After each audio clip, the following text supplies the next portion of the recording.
আসসালামু আলাইকুম everyone, welcome back to another recipe of নিতুর কিচেন। আজকে আমি আপনাদের সাথে অথেন্টিক পান্তুয়া পিঠা তৈরি করে দেখাবো। তো চলুন শুরু করি।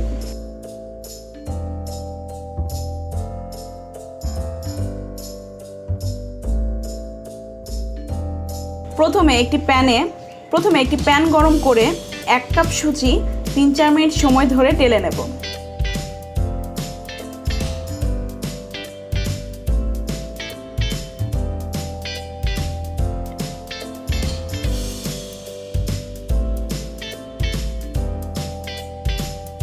এরপর 1 কাপ চালের গুঁড়া টেলে নেব।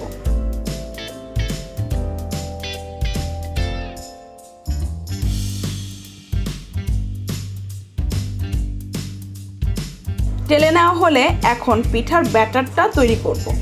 এর জন্য একটি পাত্রে টেলে রাখা সুজি ও চালের গুঁড়া প্রথমে দিয়ে দেব।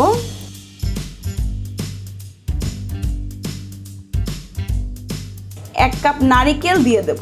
এখানে আমি 1 কাপ নারিকেলকে আধা কাপ কুসুম গরম পানি দিয়ে 10 মিনিট ভিজিয়ে রেখেছিলাম। স্বাদ মতন চিনি দিয়ে দেব। আমি এখানে 3/4 কাপ চিনি ব্যবহার করেছি। 1 কাপ বলক ওঠা গরম পানি দিয়ে দেব। এরপর মিশিয়ে নেব।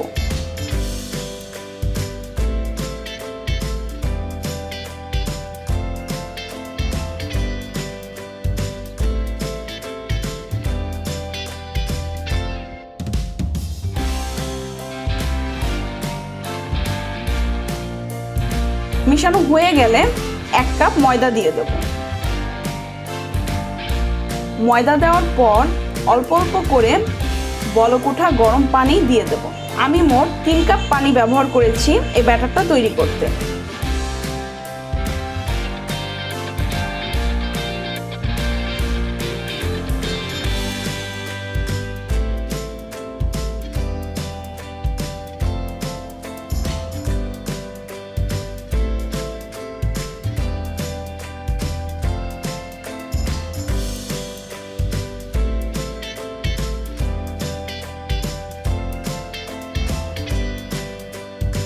সবশেষে 2টা ডিম ফেটে দিয়ে দেব।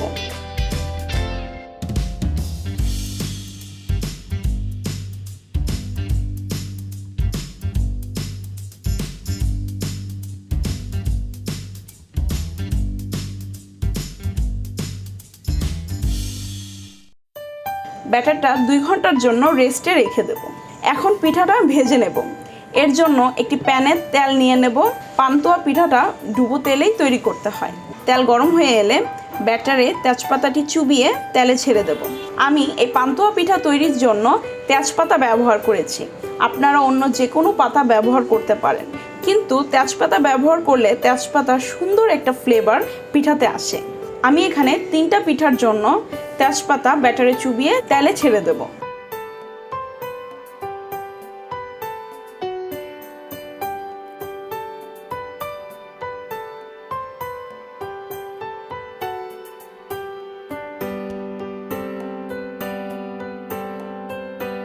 এই ভাজা পিঠাটা আবার ব্যাটারে চুবিয়ে তেলে ছেড়ে দেব। এইভাবে একই প্রসেসে পুরো পিঠাটা তৈরি করতে হবে।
আমি এখানে মোট 12 বার পিঠাটা ব্যাটারে চুবিয়েছি। এতেই এতটুকু মোটা হয়েছে। আপনারা চাইলে আরও কয়েকবার ব্যাটারে চুবিয়ে পিঠাটি তৈরি করতে পারেন। এতে পিঠাটি আরও মোটা হবে।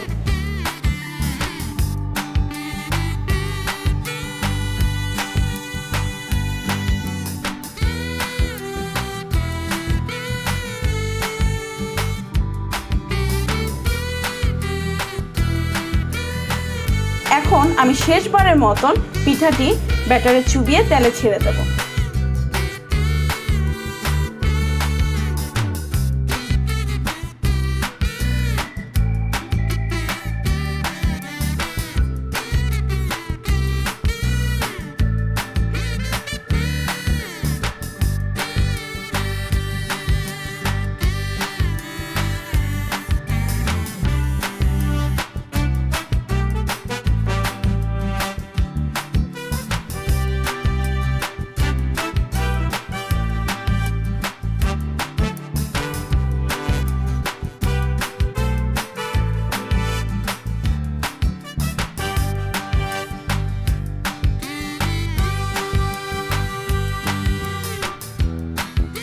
তৈরি হয়ে গেল পান্তুয়া পিঠা। দেখতেই পাচ্ছেন পিঠার ভিতরটা কতটা সুন্দর হয়েছে। পিঠাটা খেতেও অনেক মজাদার। আশা করি আপনাদের কাছে আমার এই রেসিপিটি ভালো লেগেছে। আমার চ্যানেলকে প্লিজ সাবস্ক্রাইব করবেন, পাশে থাকা বেল আইকন অন করে দেবেন। সবাই ভালো থাকবেন, সুস্থ থাকবেন। আল্লাহ হাফেজ।